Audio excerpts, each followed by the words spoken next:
Good afternoon, everybody. Welcome to the Chicken Box. We are live. When that live button comes up there and it's just red, it just you want to wake up and say we are live. I hope you are live today. I hope you got up with a right mind and ready to smile and enjoy the day. Because this is Black people versus this is our war. And you like, what war are we in? Do you understand the war that you're in? Do you even know what a war is? Are you familiar with the war that you're going through every day? Or are you just going through life and not thinking that you're in a battle? I'm Kevin Impeccable Peck. This is the Chicken Box powered by, that's right, Maryland's oldest Black business, 131 years. I'm going to drive it home because it is an incredible feat. Powered by the Afro American newspaper. And we have all the superstars on with us today. We have the CEO, Dr. Draper. How are you? I am well. Thank you, Impeccable. I am well. We have You know, Ashley, our assistant editor, reigning from DC. What's going on? How y'all doing today? hey, Ashley. Absolutely. And of course, our managing editor, Alexis Taylor.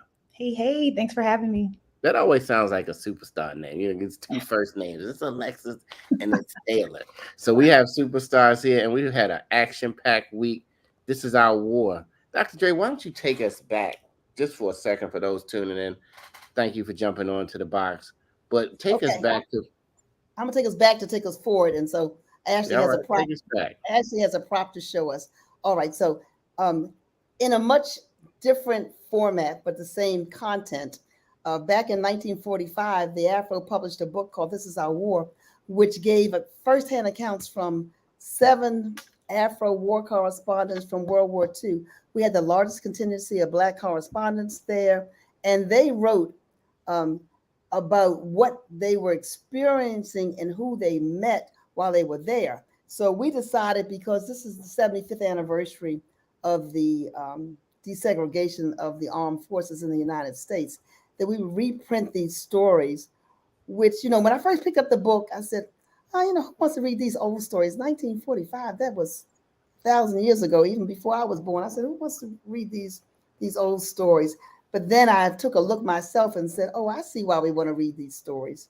First, because they give an accurate depiction of what it was like, and it's real. And secondly, because they got all these names in there, like where people said, hey, if you're from whatever, or if you get back, when you write, here's my mom's name, here's my address. So all of those things are in there, but it's firsthand account. And they talk about how they were treated better in Europe in some cases than they were in the United States, in some cases. But they were heroes, and not too many sheroes. But in our new book, we have an introduction by Colonel Edna Cummins who's been pushing the 688 project. So it's hot off the press. To our viewers, hi there, good afternoon. It's hot off the press. Right now, you can only get it by emailing. Alexis is going to tell us. I don't remember the exact email, right? But it is, what's the email, Alexis? Customer service at afro.com. Okay, customer service at afro.com. No, not editor at afro.com. That'll go to Alexis. But for the book, the book is, I don't know, all total with shipping and handling. I'll give you the total price. It's $30. You can, I think Cash App or whatever. I don't want to get into all the monetary pieces, but it's all of these accounts, including one female correspondent who wrote, but she got sick and had to go back home. So I'm going to find. Oh, Ashley, I don't know, Ashley, can you open the book?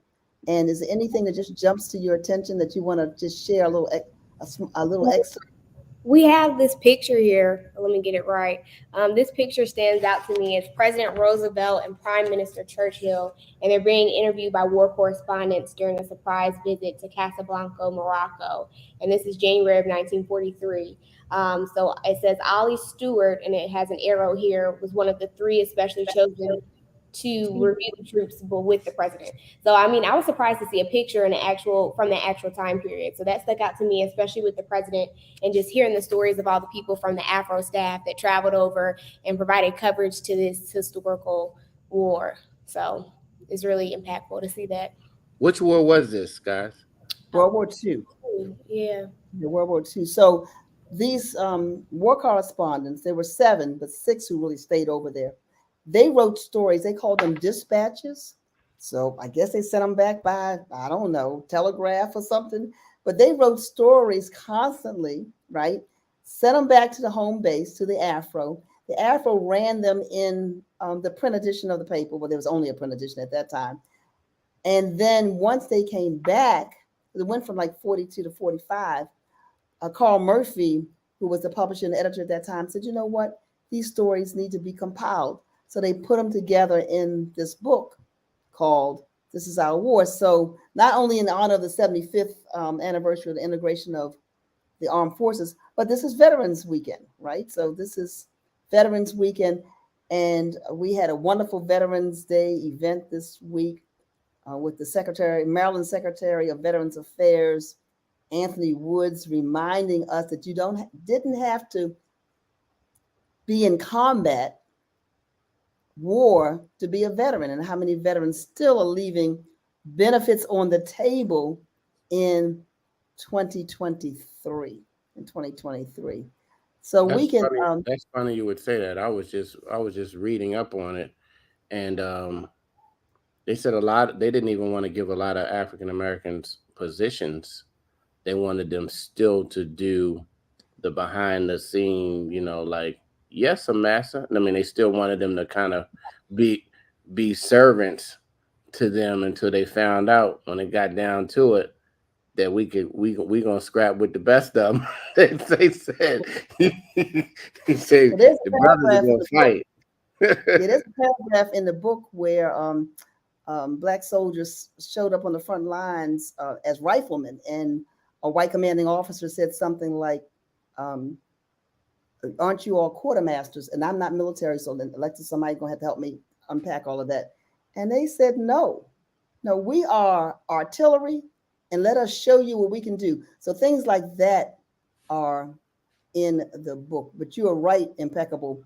They made these assumptions about who we were, what we could do, and what we couldn't do. And of course, we showed them and we wrote it. We wrote it. We made sure the world knew it, and so it's a beautiful account of all of that, and it's from different perspectives, like a Ollie Stewart or Vincent Tubbs.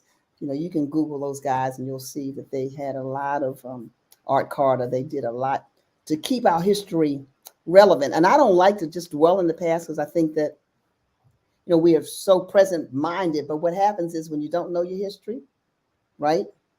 Then you don't have that foundation. So all of this debate and discussion, I'd love to hear. Alexis, I know you are and I don't know, Ashley, you may be too. Alexis, your dad was a career service member. But all this foolish debate about what we should be teaching in schools. We need books like This Is Our War to keep it accurate, because these were first-hand accounts. They weren't what somebody told us. It's what people actually saw. Alexis, jump in. What came to mind as you began to work on this project? I think for me, it was an honor to have any hand in the editing process with the forward and the afterward. But to me, what I love about this book, one, is that we put this book out within months of the war coming to an end. So whereas even still today, you have other publications where they want those stories, they have to go do research. They have to, reach out to another organization to get those stories. We had it already on hand. Like Dr. Draper was saying, we were publishing those accounts on a regular basis so that when it came to the end, when it came time to compile it and get this out, it was easy work. It was light work because we were just pulling from our archives. And I think when we're talking about the service record of African American men and women, putting things on record, I mean, the beauty of putting their contributions in print to where there is no denying it. There's no saying A, B, C, and D didn't happen, or it happened one way and not this way. Putting it on record. That's what I think of, that we have these stories. I just said to our editorial team today, When we speak with people, we want all the information, because in our archives, we have information down to the address. In our archives, it's not just going to tell you, Lawrence Jenkins from, Baltimore. Where in Baltimore? Landvale Street. What block? I can Right. go there right now, and I can, read his story and touch, buildings that he lived in, and so that's what I think of. I think of, again, the arc of progress, which is what I talked about in my commentary, and what you touched on a little bit, Kevin. The arc of progress of Black people, you can see it so clearly when it comes to the armed forces in this country, to go from, and we focus on World War II because we have all of these accounts, but even before then, in World War I, even back to the Civil War, you have African Americans who are putting their lives on the line, African Americans who are making these contributions, and we have it on record. And I just think that's beautiful to have it on record and to be able to connect. And like Dr. Draper said, that's the foundation. That's where we start. You got me pumped up, Alexis. Listen, if you just tuned in, this is the Chicken Box, powered by Afro-American Newspaper, the nation's oldest family-owned media company. Right, 131 years we've been recording. And when you said we told his story, I just, in my mind, it just rang out as history, right? As you told his story, and the history behind it that is documented about the good news of African Americans, contributions. This is our history too, that they try to always, just shun away from the world. It's not just America that we've created history, and from inventions to contributions to war, to change, to fighting, to civil rights, to everything. And the Afro always, even by just taking a glimpse into the archives, shows you that it cared about the documentation of this particular history. Sandy White, you were putting names in: Warren Gallo, Robin Hodges. Who are these names? Doug Ruffin. Are these people uh, We who can search served? them in the archives. Now, I will say my example, I was just making up an example. So don't go looking for Lawrence Jenkins. That's his example. But if she's giving us names, I have the archives open right now. I think she Oh, said these are vets. Yes, These are veterans. thank Yeah. you for sharing the yeah, name, Sandy. yeah, these And are Ray vets. Lucas said a lot of the war stories were dictated by phones. That's what I wanted to say to Ashley. Yeah. I know you guys were in your editorial assistant meeting. Now think back, with no internet, you know what I mean, with no cell phone, no, any of those modern communication devices, Ashley. How you being an editor now, and you had to bring these stories, and Ray, you probably, I don't know, was it long distance phone back then, Ray? Was that happening overseas, or how you think we were communicating back then? No, they were long distance phones, I think. I They don't were- know when they started, but Go they ahead, were Ashley. also dispatches that came the good old fashioned way. They some people bought them back, sent them back, telegraphed them back, phoned them back. Mail 6 Yeah, 888. the mail, right? 6 888s, and that's why we have them there. But listen to this, guys. This Max Johnson, who covered the invasion of southern France in the book "This Is Our War." Like, this is what it looks like now. This is what it looked like at first when it came out. But he said the men have no chaplain, but hold religious services every Sunday, with Corporal Coleman Blanton of Cape Girardeau, Missouri, officiating, and prayer meetings twice weekly. He said, I asked why the prayer meetings were held twice weekly when some churches in the States have them only once a week. Nobody in the group gathered around me said anything for a few moments, while sounds of heavy artillery fire came from one front 20 miles away. Sergeant Johnson said finally, we're closer to the front than the folks in the States. Somebody in the background chimed in with, yeah, closer up we get, more often we're going to hold prayer meetings. And then it goes on to say how the men were sleeping outside, how they had no cots for the past 2 months, despite their strenuous work, and all that they were handling. But at the bottom of this page, I'm on page 33 of the book, it says some men in the outfit who asked me to send greetings to relatives are Private James Davis, Washington, Private Edward Potter, Philadelphia, and it's a whole list of about 100 people with their rank And in this case, not the exact address, but you're right, Alexis, in some places it has the exact address, but it just goes on and on from New Jersey, Corporal Benjamin Barnes, Long Branch. And so some of these names, maybe some of our, some of your relatives, folks who are watching, um, that like in our family, they didn't talk a lot about the service in World War II. I love that you are talking about the chaplains, Dr. Draper, because in this week's edition of the Afro, on page B8 and B9, we have our archival content. And so on B8 of this week's edition, we talk about that issue that Black soldiers were facing as far as having colored chaplains. Now that's the headline. I'm not saying colored. The headline says 144 colored chaplains are now in the U.S. Army. Every 10th man in the Army is colored. Only every 20th chaplain is. And so this is January 1943, where we recorded into our archives the fight to have more Black chaplains in the ranks. Yeah, Right. I was just going to say my grandfather served in World War II, and I know that it's not something that he talks about often. He was studying at Johnson C. Smith University when he was pulled in the draft, and so it interrupted his education. And I actually have another grandfather that got drafted to Vietnam in the middle of his education as well too. And so just to see their different perspectives, I think my paternal granddad that served in World War II had more sour memories of the war, more experiences with racism that affected him, especially being from the Deep South, as opposed to my maternal grandfather who was in Vietnam, and he had the perspective, like we discussed this week, of veterans that got to see the world, that got to explore and experience something new. And so I think he looks at it a bit more positively. But either way, I appreciate them for their service, but it's not something that they talk about very often. It seems like we have to pull it out of them. So having a book like This Is Our War, where you can see the dates and the times and the accounts and the personal testimonies, is really powerful. It's very, very powerful. So many powerful things. I don't know who wrote this. I got to go back and look and see whose chapter this is, but he said that, Lord, I can find the beginning. Oh, Art Carter. He said, every day people ask this question, and every day I hear the answer. We're fighting for victory and freedom.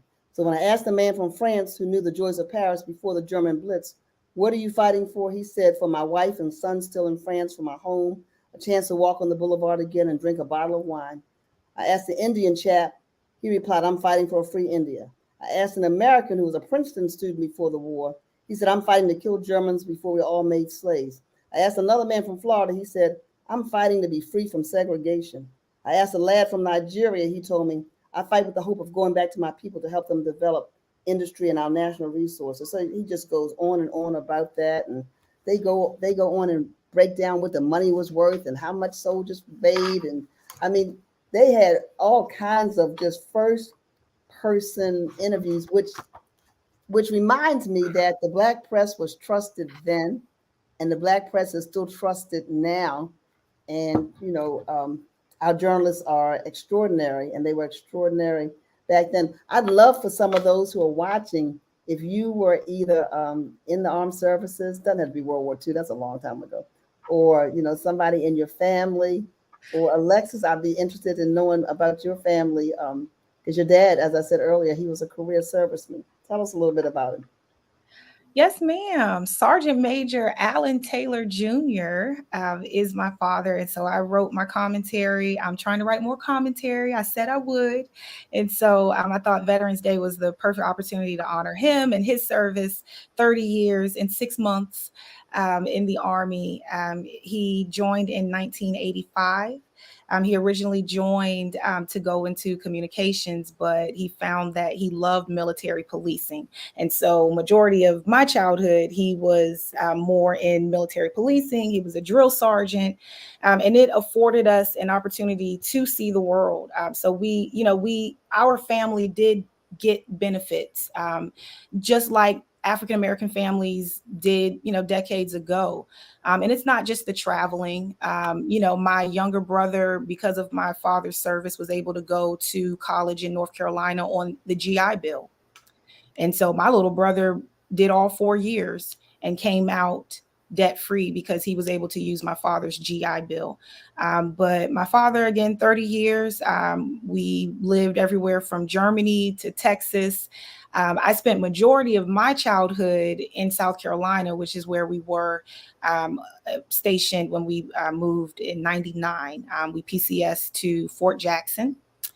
And it was just it's an experience, looking at it from the Army brat side is different from looking at it from the service member side.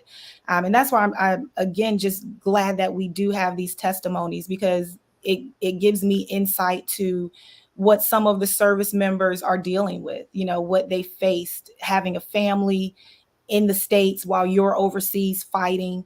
Those themes still run through. I mean, every decade they're recurring. Every decade you have Black men and women who are joining for whatever their reason is. In my father's case, he just wanted to be a soldier. And when I found out this story, I was just so tickled that he actually tore out when he was 6. They had the form in the magazine where you could fill it out, and he filled it out and sent it to them at 6 years old and told them he was ready to join the Navy. And they wrote back and they were like, okay, pump your brakes, come back in 12 years and we can see what we can do, sir. And he ultimately went into the Army, but he always knew he was going to be a soldier. It fits him. And by the end of his career, he was a sergeant major. He was in San Antonio, based in San Antonio, but he was over all of the military or the emergency services. So military, police, fire, and emergency services across the world. We have 75 Army bases, and they have their fire stations and police stations. And so he was over all of those. And so, people try to break me out of some of these habits. You will hear me say, yes, sir. No, sir. They're like, oh, you're making me feel old. I'm like, listen, you're not going to break me out of the habit of yes, sir, no, sir. Some of those things that my father instilled in me, some of those trickle down things from just being on Army bases most of my life. I see how it helps me in my current career and being a member of the Black Press Army. All right, soldiers in the Army. That's wonderful. So okay, go ahead. I'm sorry. I said I was listening to Alexis, and I was heard as her father said at 6. He tore out of the magazine, and just you had to write in the handwriting as a 6-year-old. He said he wanted to be in the Navy. But then I started to think about it. I said, I wonder what percentage of African Americans actually are in the Navy opposed to the Army. Because I know, we have that stereotype about we don't really like to swim, but, but I wanted to know really what was the percentage of African American. I'm gonna look for that while we're on and see if it's more. I got you. Away from the water than it is. Well, I think you're right. I think that there is. There was my uncle was in the Coast Guard, and his wife. And I want to bring this back up because Ashley mentioned it. Was a member of the 688. Ashley, you feel comfortable telling us a little bit about the 688? Yes, so the 6888 is a group of amazing women that went abroad during World War II, and they went through the piles of mails that were compiled overseas from soldiers back to their families, and they helped bring communication back across multiple lines. And so we honor the 6888. They recently received a Congressional Gold Medal, and they've had champions in recent years. I also saw that a movie might be coming out that Tyler Perry is remaking in honor of them. But it was compiled of Black women, and so we told those stories. And it was a Black battalion that had about 855 women, and they did amazing work. Absolutely, and a Broadway show that Blair Underwood is the executive producer of. And I want to give props to Colonel Edna Cummings. She took the, mantle of making sure, and the way that she explains it, I don't know how many of our readers know this, but they may already. The Congressional Gold Medal, as Ashley said, was recently awarded as 2022. That's recent. President Joe Biden did it, but he signed it rather. But Congress passed it because Colonel Edna Cummings was able to take the Afro into their offices because the Afro ran all of the first 783 names and where these women were from in the Afro. So when she would go into somebody in New York, and they would say, well, why should we support this gold medal for this group of 855 women And she could say, well, sir, here you are. Look down this list. You had 15 women from New York. And she just kept doing that, congressional office after congressional office after congressional office, until the 688th gold medal was, a legislation that passed, I think, almost unanimously on both sides of the aisle in both houses of Congress. And then they took the fight to Maryland, and Maryland, I think, is the first state in the union that will actually observe 688th Day. I mean, why is that important? That's in March of 2024. That means there is a legitimate legal, not that it should have to be that way, right? But just like we stop and recognize other days. And so in this new copy of This Is Our War, Colonel Cummings writes about the women who served in 1945. Our correspondents who went, they wrote primarily about the men, except for the one woman. So thank you, Ashley. And that should be really, and so the Afro, we understand, is going to be prominently featured in this musical. And let me give this shameless plug. This weekend, Soledad O'Brien came to our offices, and for the Matter of Fact show, she's focusing on what the Afro had to say about the 688th. And so tune in honor of Veterans Day. I think it's Sunday that you'll be able to watch it. We're waiting to get the exact, but those of you who follow Soledad O'Brien's show, Matter of Fact, it's Sunday in our market, but it's different days in different markets. I'll say something about the 688 unit. I know that some people might think like, oh, okay, they cleared a massive backlog of mail. But you really have to think of the time period and like what that means. Like these people were having babies. Some people had just got married. Imagine leaving like your pregnant wife or significant other and you go overseas. Like there's no Instagram, there's no internet. We might have had long distance phone calls at that time up and running, but in a war zone in 1945, you can't just go to the comms room and, place a phone call. These people were getting depressed. Like there was low morale. You hear that term when you talk about the 688 that they helped boost morale. These men were in war zones. Their parents are, family members have things going on. People's parents are passing away. Like imagine if you're in a war zone and something happens to a family member and it's been 6 months since you even heard anything. And so that is why they brung these women in, so that there were clear lines of communication. So people were reconnected with the outside world outside of this war zone. Right. And so I think that's just so important to highlight. Let's make it clear. These women were soldiers. They were trained soldiers. And so led by a 26-year-old African-American woman, Major Charity Adams, only unit of its type. They sorted mail in place warehouses with no heat.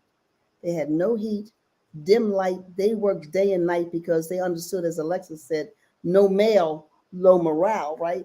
And so they had to restore reliable mail service for the 7 million Americans and troops serving in the European theater of operations. So they reduced the backlog, listen to this, of an estimated 17 million pieces of mail and parcels in 3 months.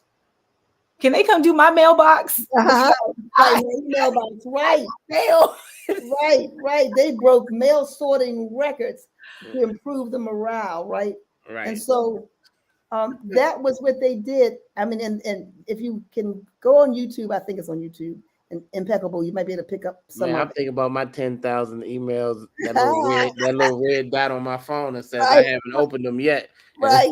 And they went through 17 million pieces. 17 million in 3 months. So I think Impeccable, you might be able, or Taryn, you may be able to pull up the documentary. But they trained as as soldiers in the Army like everybody else. It was still a war, right? It was still a war. And they had to know how to shoot you. That's right. Yep, that's right. And if you watch them march, if somebody pulls it up on YouTube, they was, and a couple of them are still living. And a post office was named for one, and a base, Army base, has been changed in the Virginia area and named for Charity Adams, Major Adams. And so you're right. They left their homes, 855 women with gloves and hats and scarves worked round the clock. So that was a whole different. Usually it was the women at home, the men at war, and the men at war worried about what their women are doing back at home. And it was the other way around. The men were like, "Hey, what's going on?" The women were like, "Hey, what's going on?" Look, that shows. I hate to say this, fellas. Women are a little better communicators than us, so that's why they ain't send us over in that mail room. We would have killed somebody. We probably would have killed each other sorting through all that mail. Anyway, that's a side And note. it wasn't a draft. Now that these women volunteered, so my mom's sister was part of the 688, but she never said anything about it. I'm sure it was not. They're getting a lot of recognition now. I want to know the real story. They never said nothing about it. They fell in love with a French. What happened over there? I Oh, don't have. we have those stories. Yeah, we Overseas. got those stories are right in. This is our war. Yeah. Let's hear the real dirt. What was Okay, well, going on? Let me find a one. No, I ain't talk about it when they came home. Well, I met Louis from Paris, and I had never met a Frenchman before. No. We absolutely have those stories. I've come across a few of the male and female service members overseas falling in love. In our paper this week, we have a photo. We asked veterans. Miss Dana asked the public to submit a graph and a photo on their favorite veterans. And so someone did submit a photo of their parents, both in uniform overseas during World War II. And it's their love story. That sounds like we got a juicy book. We ain't gonna tell it all today. Well, no, but if people are interested in it, This is the chicken box. Put on there where you can get it. This is our war. You know what? I have a copy that's been sitting around in my house for 100 years, and you got the original copy. Like I have the original, and I just look at it and I thought it was an archival piece of work. I need the audio book, but I am now going to open it up with my glasses on, y'all, so I can see the little fonts that they used back then. But we're gonna get on the box real quick. We are excited just to bring this history. We got Dr. Draper now has a new title. It's called the Chief Storyteller. If you don't know what CST, it's not Central Time Standard Time. If y'all are looking on the CST and say, well, what did the CEO and the CST? She's the Chief Storyteller. We about to dive into not only the current stories, but we're gonna bring y'all some of these great stories, because before it was internet and television and radio, people just read, and they just imagined. They let their imagination through the words just feel of what this lad was doing and what this person was doing and what was happening with this story. So Ashley Fields, you are on the box about This Is Our War, and about this great piece of work and the remake. We remixed it a little bit. So yeah, I think Ashley has a video. I mean, Ashley, you have a picture of something? Yes. So let me make sure my system preferences are open. All right, here we go. Can you guys see that? No, not yet. yeah, well, Here it comes. Yeah. Okay. So Let just me play a little bit of it, Ashley. These are Serve while crossing racial barriers. The 88th Central Postal Directory Battalion, nicknamed the 6888, was an all-black battalion of the Women's Army Corps. The 6888 had 855 black women, both enlisted and officers, and was led by then Captain Charity Adams. So yeah, I just saw that video, and also I saw where they had the burlap sacks of the mail, and it looks clear that they don't have any heat or anything else. It's very dim light. But go back to that video real quick. Let me just see Charity. Just look at her face. She wasn't playing with them. She wasn't playing at all. Look how you ever meet that woman in school, fellas, that you don't want to mess with, even though you think you can fight. Especially in elementary school. You didn't want to mess with Major Charity Adams. She's the real deal. She bigger than you and everything. You like, you don't want to take that L by, especially get beat up at school by a girl. But anyway, not at all. Charity wasn't playing. Just look at the look on her face. And she just died in 2002. Look at that. Look. I didn't know she died so recently. She looking up and down. You better not be eyeballing her. You better not be doing none of that. You better be serious about getting that mail. That was And like I said, they were trained soldiers. They had the mailbags. So my granddad, who was in World War II, he actually went on to be a mail handler and fight for mail handler rights in South Carolina. So that it just reminded me of that story and how important it is to get your mail. I did, while I was on the box, want to highlight two stories that we had in the paper this week. One of the first ones was about, from the archives, it was a story about a woman who refused to mop the barracks, and it wasn't her job. And so, they talked about her potentially being punished for that, and just seeing how women were treated who were a part of the service. Again, as you were saying, impeccable as service workers, as if they were below someone that was, of a different race. And so that really impacted me. And also, we did a story on Sergeant Arthur Martin, who was honored at the steps of the Capitol on Monday by Congressman Glenn Ivey. He served in Vietnam, and he was a part of a secret project that President Kennedy had completed to detect whether enemy signals were closer in the area. But where he was located in the Philippines, Agent Orange was actually being released, and he knew nothing about it. So he came home. He didn't have access to his veterans benefits because he was doing this secret work for the country, and he, developed 3 to 4 types of cancers from that. And so my other grandfather, who was a part of the Vietnam War, also has cancer, and it made me think back to him. But just telling the stories of veterans this week, it was really powerful. And, we're thankful for their service. We're thankful for the book, This Is Our War. I'm going to plan to read that over this weekend and catch up on some of the Afro history. But, it's amazing to be a part of an organization that can say it spans that far back for us to look at war coverage for decades to come. So that's my time on the box. Absolutely. They still spreading stuff. Agent Orange. They spreading all kinds of stuff. We got to pay attention, people. I talked to a naturopath and a doctor. They're quietly trying to kill us. I mean, that's not a conspiracy. I'm talking about in the food and all kind. They're trying to reduce the population. Speaking of wars, it's a different war because it's no wars. So they trying to, especially black people, we got to wake up on some of these things.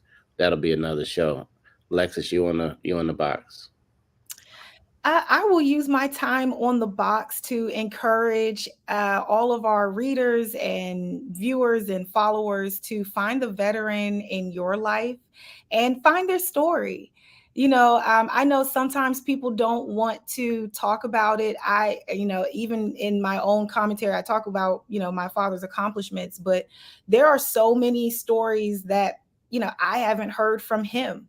3 tours in the Middle East, between Iraq and Afghanistan, Desert Storm, time in Panama, veterans, some veterans aren't forthcoming with everything that they have done. And so I would encourage everyone to find the veteran in their life, record their story, send it in to us. We'll put it on record because, the archives is a compilation of the stories that people send in to us. We wouldn't have these stories without the public, going out there, doing great things, voicing their opinions about challenges that they're facing. So find the veteran in your life.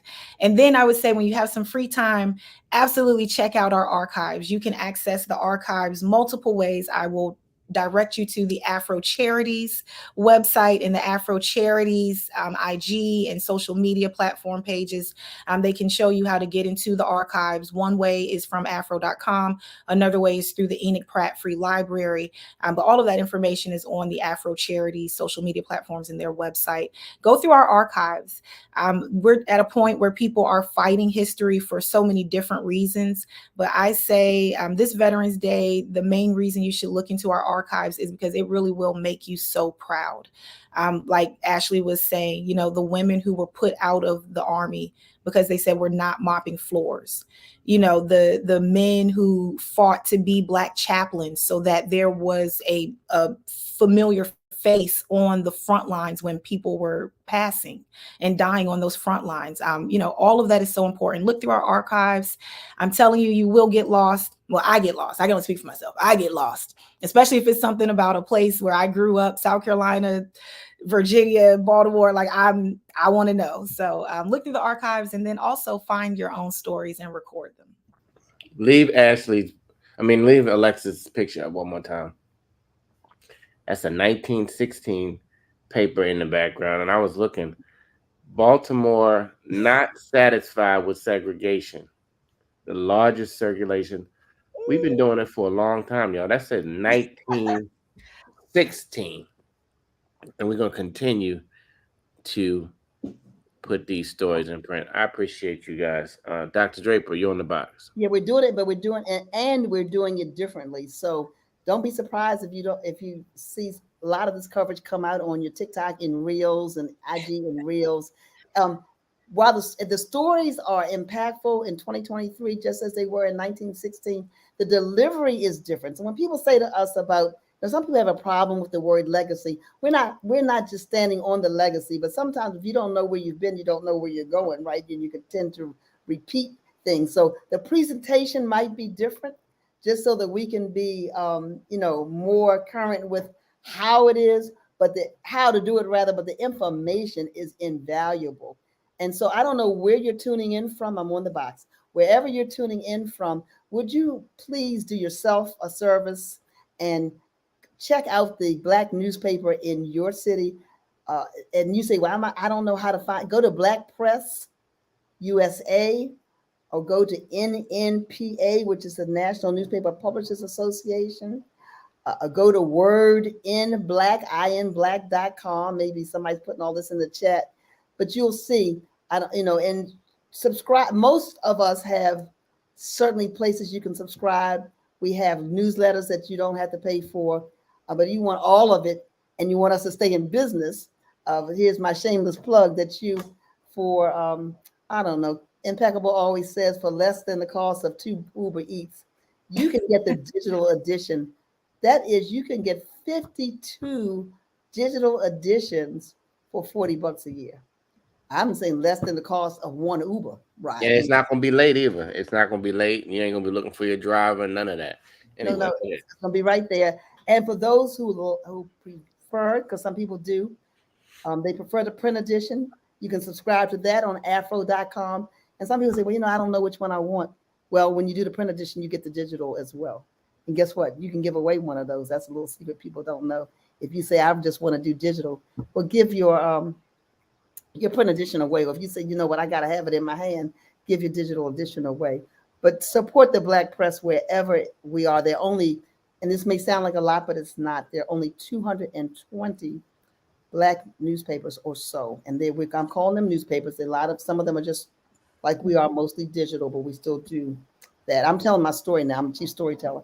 But please, please, please get your subscription. Help us to tell your story. We want your story because this is 2023. But in 2093, we want somebody to look back and say, wow, my grandfather was in the Afro, and he was only 25 years old at that time, because his story is being told. And so sometimes we only think, right up the present, what's going on now. But if the Afro had not put these stories in this book and had not sent war correspondents to World War II, we would still be under the false pretense of what some so-called historians say happened, or we would just be written out of history. Yep. And I don't think too many of us got a good lesson in World War II that was primarily centered on Black stories. We might have heard of General Benjamin Davis, as we should, but there were thousands of Black folk who served, who still serve, and who will continue to serve in all branches of the armed forces. So reach out to a veteran today and let them know how much you appreciate their service. I'm off the box, Impeccable. Absolutely. This has been another wonderful Chicken Box. Thanks everybody who tuned in. Thanks everybody who commented. Thanks everybody who's watching it on the replay, on a story, on a small clip, TikTok. Just like us on all those things. We need to be liked. I don't know why, but that's the whole thing. Just you don't have no money, just like us. You have a little thing, just hit the like button. With all likes matter. So until next week, call a senior, tell them you love them. Don't text them for the 150th time. But if you just met me, this is my first time telling you. Call a senior. They really want to hear from you. They think about you more than you think about them. Probably they have a lot of time now that they are spending in these seasons of their life, and they have a lot of stories to share with you too. So you think it's all about your day and all about grandma? Can you give me some money? It's all about that. Get some of these stories and stop just trying to worry about you getting that next outfit or that bag or whatever else that you're working on.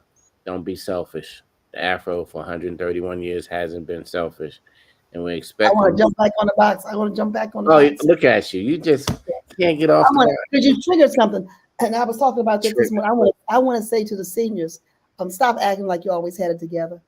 If your grandchildren and children could see some of the stuff you wore and did and where you went and who you were with and how you, oh my goodness. So you know stop categorizing and throwing all Gen Zs, all millennials in one bucket. Just do a little bit of walk down memory lane, and you'll be surprised to remember.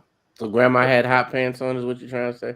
Oh, grandma invented hot pants. Okay, there we go.